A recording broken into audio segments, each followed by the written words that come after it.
The night Tyler Pemberton slid that termination letter across his father's desk, he was smiling. Not a nervous smile, not a cautious one, the full, loose, satisfied smile of a man who genuinely believes he has just won something. He had no idea the clock had already started. 48 hours, that was all it would take. 48 hours for one arrogant, reckless decision to unwind 17 years of careful work and hand me something worth far more than the $95,000 bonus he thought he was taking away. I am Marcus Reed, 52 years old, former United States Navy, 22 years of service, most of it spent in places that still do not appear in any public record. After leaving the service, I spent 17 years at Ironclad Systems, a defense contractor in Washington, D.C., building encryption architecture that protected American soldiers, sailors, pilots, and intelligence teams operating overseas. I was not a middle manager. I was not a consultant with a slide deck full of buzzwords. I was the engineer whose work kept classified communications alive in the field. When my systems worked, nobody noticed. When systems like mine failed, people died. Tyler Pemberton did not know any of that when he decided I was disposable. Or maybe he did know and simply did not care. That was the more frightening possibility. If you have ever worked your entire life building something that matters, something that requires skill, discipline, and years of trust, and then watched someone who inherited everything look right through it, you already understand why what happened next felt so satisfying. But before we go any further, if you believe that patience beats arrogance and preparation beats privilege, subscribe to Alex's Revenge Justice. We tell the stories where the quiet person wins. Stay with me. To understand why Tyler's mistake was so catastrophic, you have to understand where I came from and what I actually built. I graduated from Annapolis in the year 2000. Attack submarines, signals intelligence, long stretches underwater where a single compromised transmission could put a crew in danger. 22 years of that kind of precision leaves marks on a man. You stop reacting emotionally to problems. You start reading the variables. You build redundancies into everything because out there in the dark, there is no room for the kind of ego that makes people sloppy. When I left the Navy, I was not looking for comfort. I was looking for work that still mattered.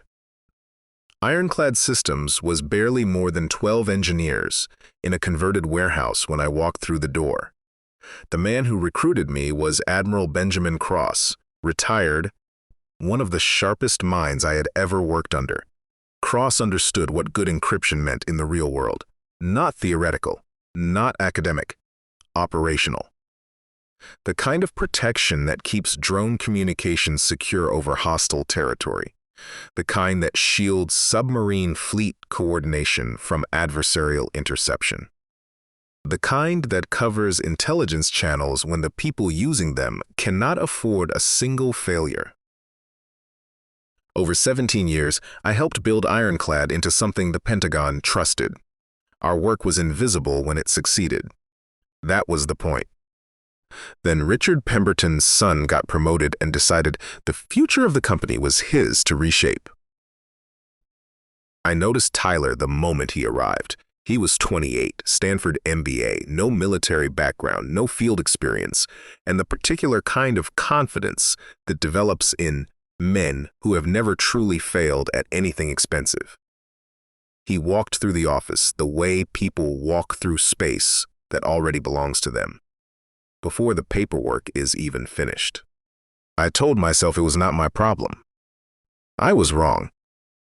The first real warning came on a Tuesday morning, and it came in the worst possible setting. I was in the main conference room at Ironclad, briefing 3 people who did not visit for small talk. Colonel Martinez from Army Cyber Command, Dr. Patricia Wells from DARPA, Commander Brooks from Naval Intelligence, a man I had crossed paths with years earlier in Norfolk.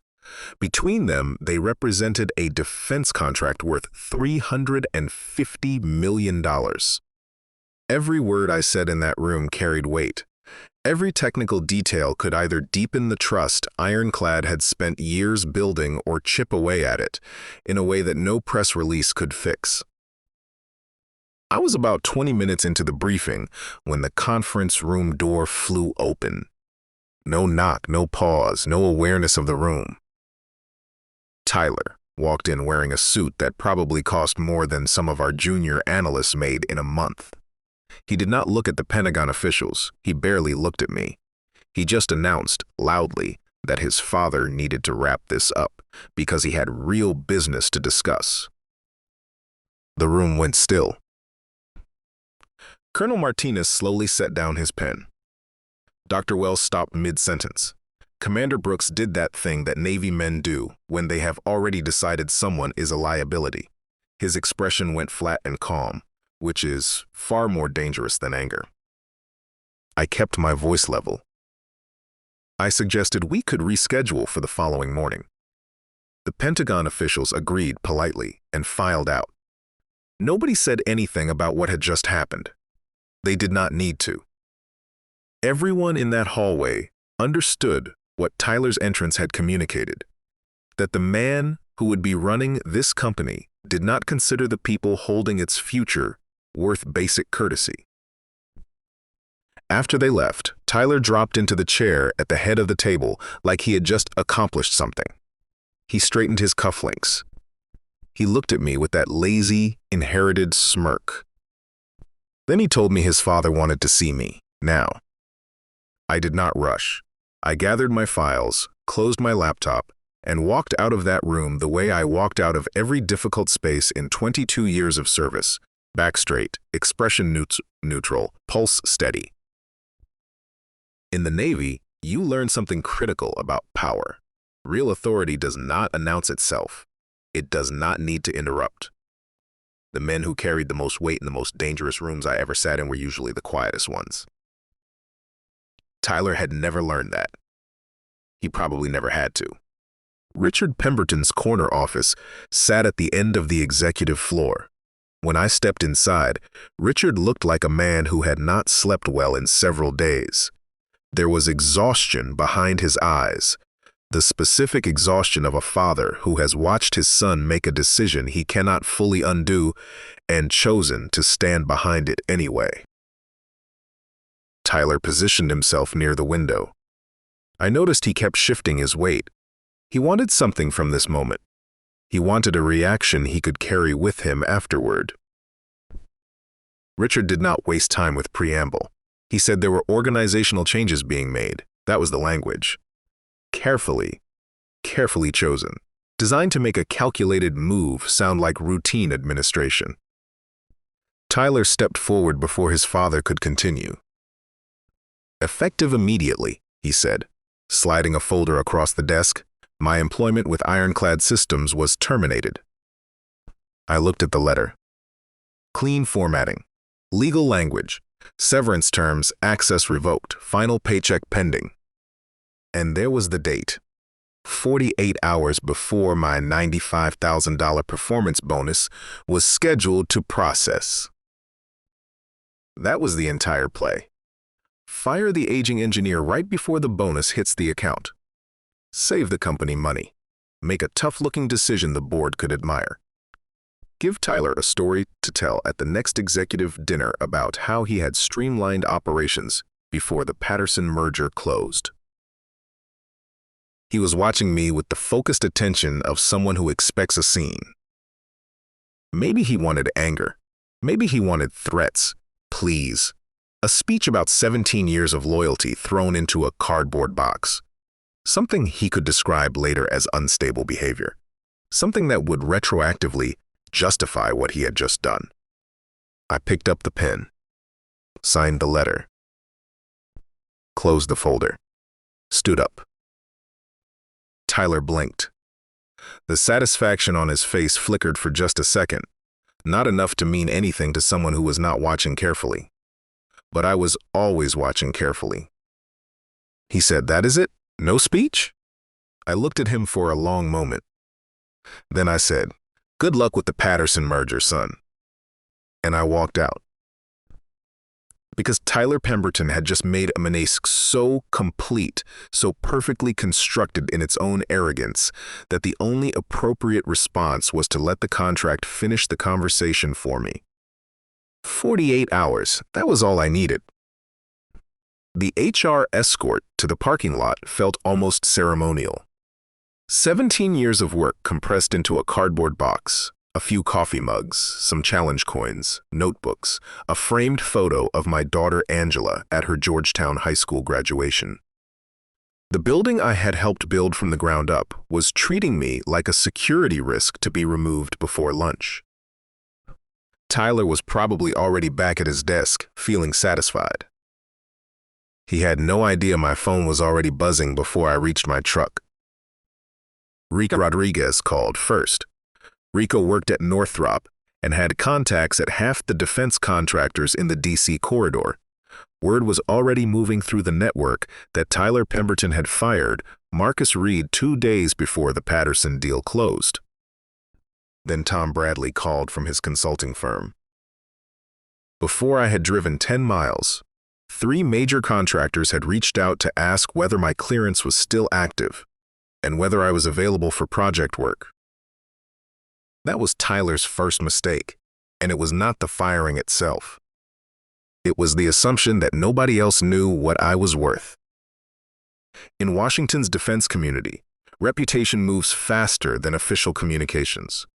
Tyler thought he had ended a career. What he had actually done was send a signal to every serious contractor in D.C. that the man behind Ironclad's most critical encryption architecture had suddenly become available. He had announced to the entire market that Ironclad was willing to discard its most essential technical asset to save a bonus line item. That kind of information does not stay quiet. The call that changed the shape of everything came that evening while I was standing in my kitchen reheating leftover pizza. Unknown number. The man on the other end introduced himself as Doug Patterson, not a recruiter, Not a consultant. The owner of Patterson Defense Systems, the company preparing to merge with Ironclad in a $290 million transaction. For 2 years, Patterson's team had studied Ironclad's technology, personnel, and systems. Doug Patterson knew exactly what had been built and by whom. His legal team had flagged something in the merger documents.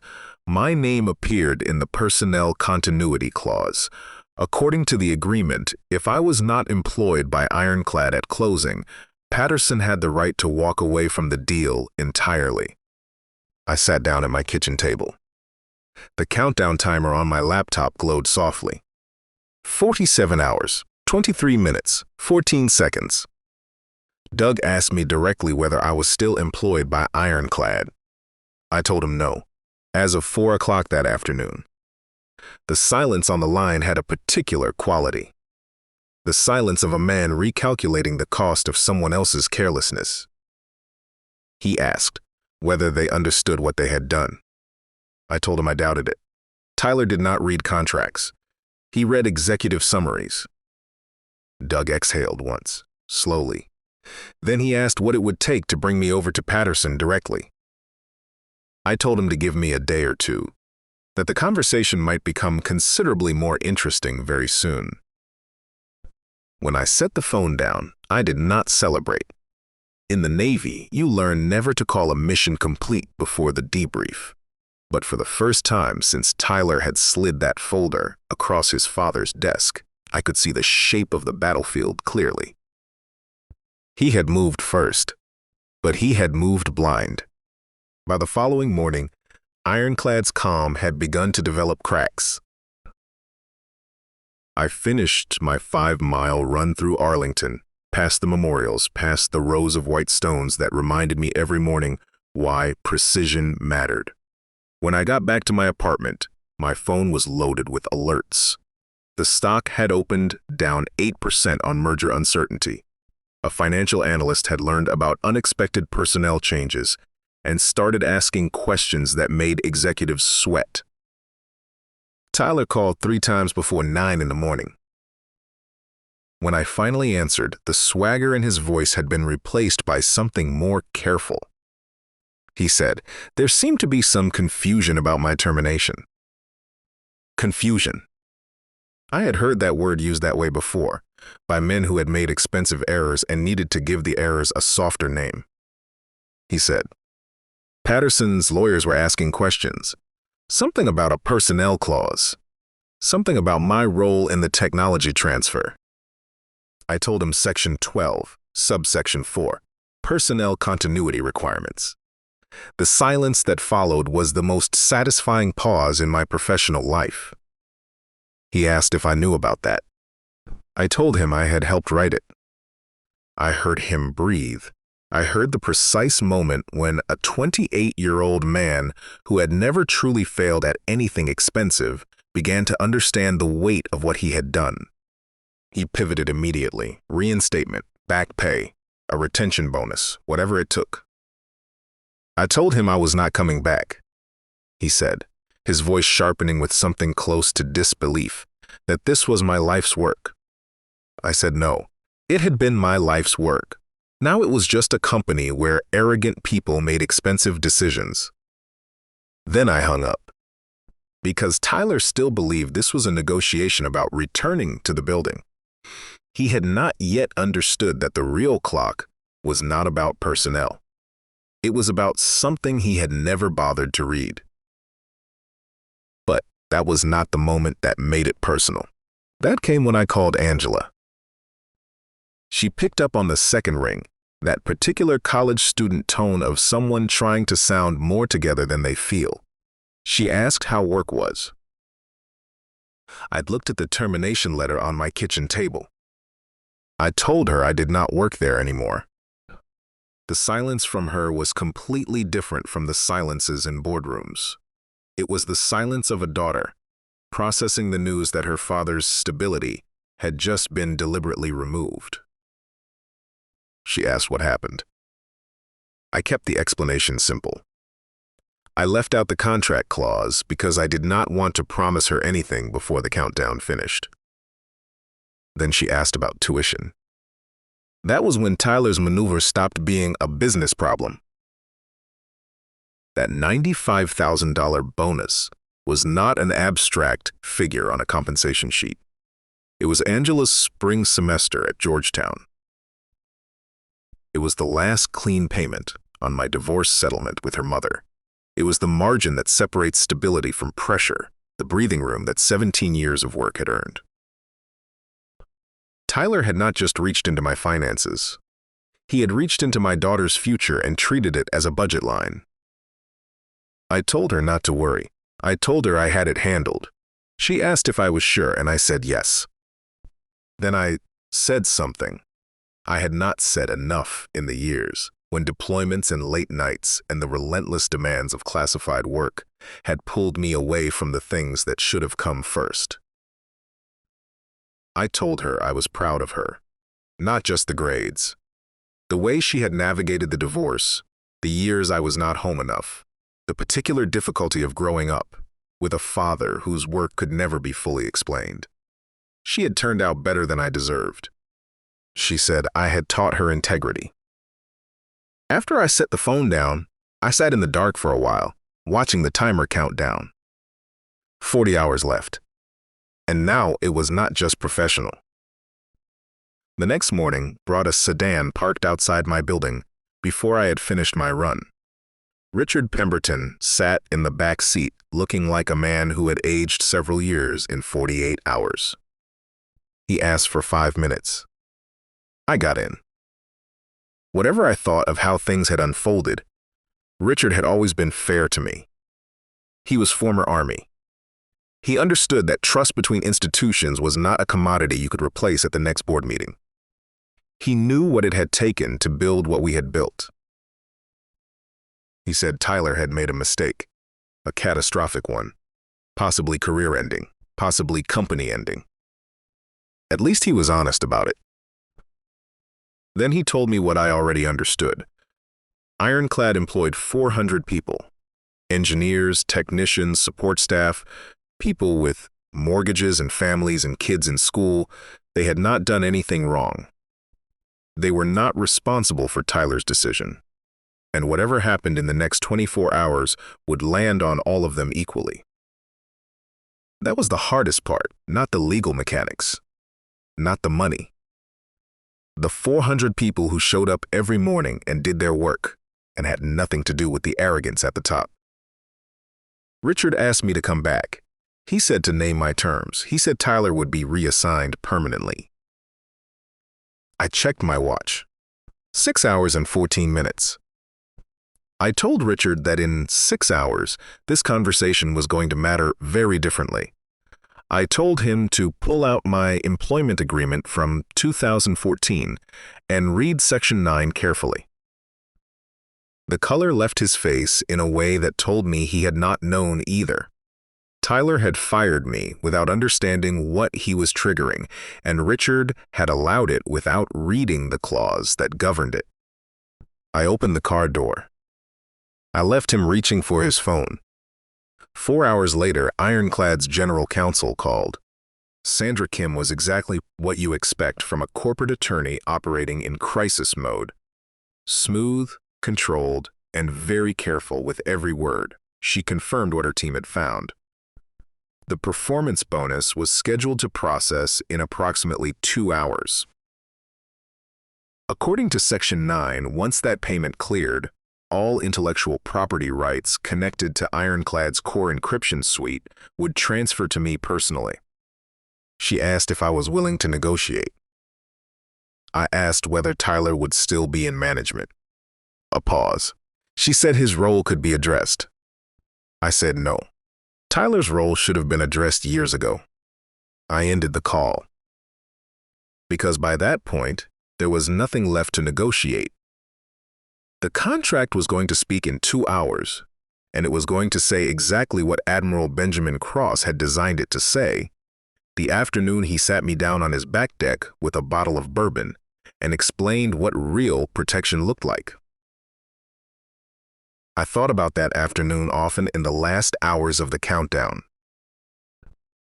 Cross had seen what happened when good defense companies fell into the hands of people who treated critical technology as an asset class rather than a responsibility. He had watched engineers get cut, standards get lowered, systems get handed to people who understood quarterly reports, but not the missions those systems supported. He feared the day Ironclad's core encryption work would end up controlled by someone who did not understand or did not care what it protected. So he built insurance, not just for me, for the technology, for the people whose lives depended on it working. I drove to Arlington National Cemetery that afternoon. I walked through the rows until I reached the stone with his name on it.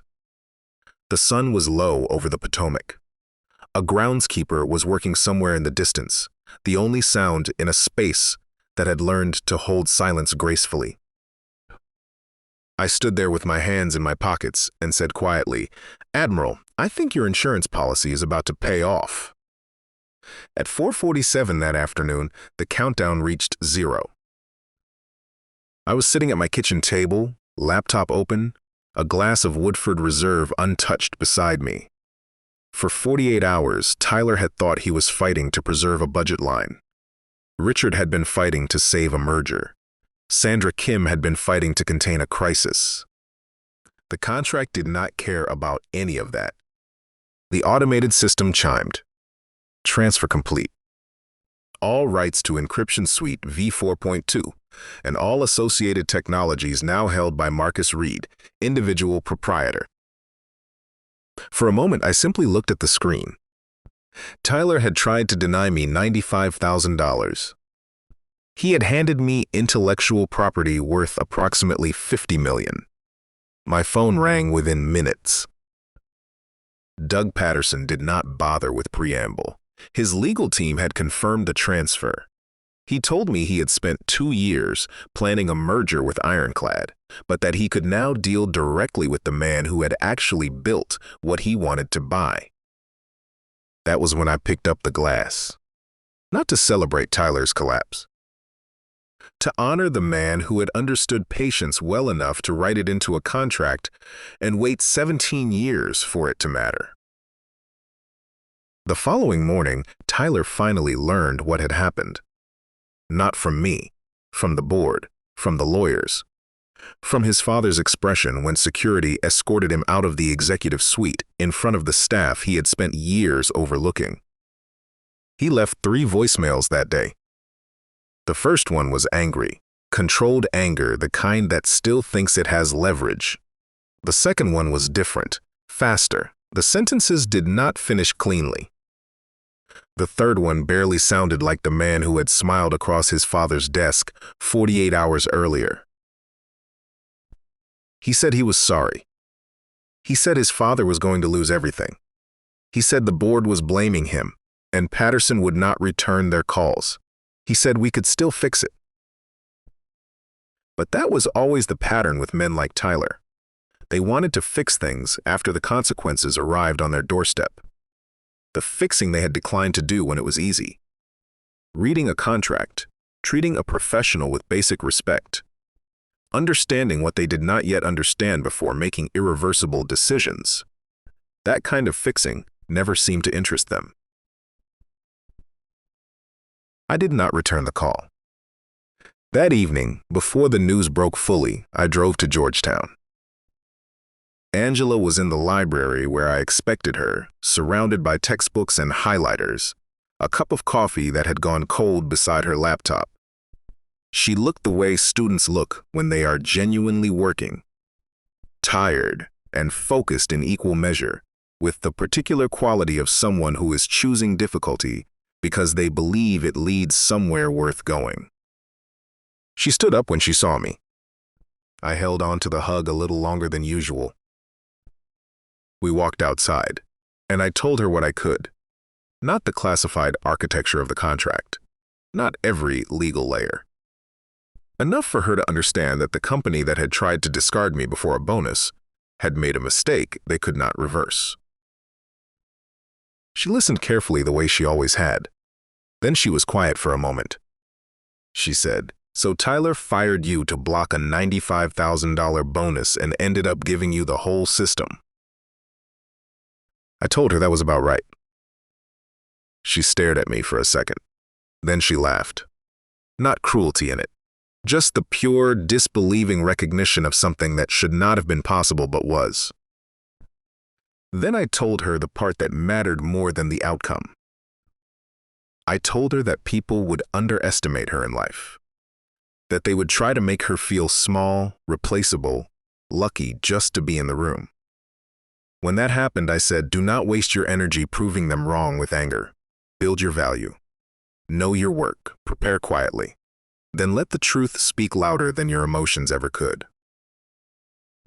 She looked down for a moment. Then she said I sounded like Admiral Cross. I told her he had taught me patience.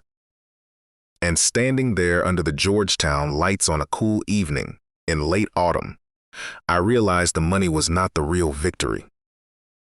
The real victory was standing next to my daughter and having something honest to say. 3 months later, Ironclad Systems filed for bankruptcy protection. The remaining patents were sold in pieces to cover creditors. Richard Pemberton retired to a house on the coast, quietly, the way men retire when they know they failed a test they had time to prepare for. Tyler disappeared from the defense world entirely. I heard later he had moved west and was pitching investors on a cryptocurrency project that was going to change everything. Some people need to fail in several industries before humility becomes an option. The engineers who understood the mission landed on their feet. Many of them came over to Patterson Defense, where we started building the next generation of encryption systems for submarine communications, drone operations, and field intelligence networks. The work continued. That mattered more than watching any particular man lose.